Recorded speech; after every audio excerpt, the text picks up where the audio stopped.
Welcome to the Salmon Runs YouTube. Enjoy the video.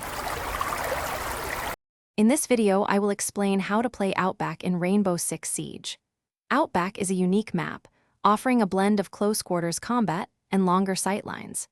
It's a medium-sized map with 3 distinct bomb sites, each presenting its own challenges and opportunities.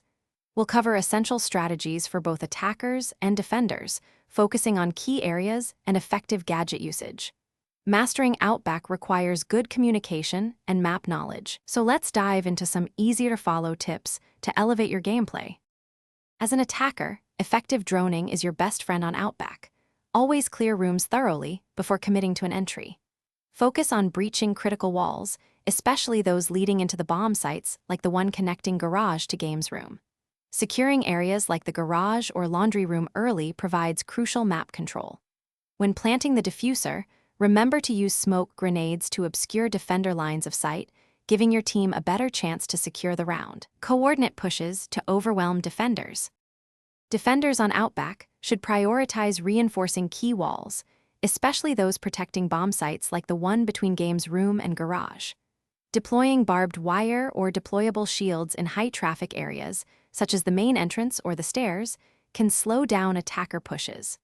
Holding strong angles from secure positions, like the office overlooking the main hall, is vital. Always anticipate pushes from common entry points like the garage or the main entrance, and have a plan for quick rotations to counter them effectively. To truly master Outback, learn the common spawn peaks to either perform them or counter them effectively. Vertical gameplay is incredibly powerful on this map. Consider using operators like Buck or Sledge to open up floors or ceilings for unexpected angles.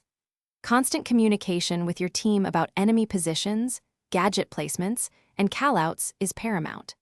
Finally, adapt your operator selection based on the bomb site being played, choosing operators whose gadgets best support your team's strategy for that specific objective. Good luck out there. Thanks for watching. Consider subscribing if we helped you.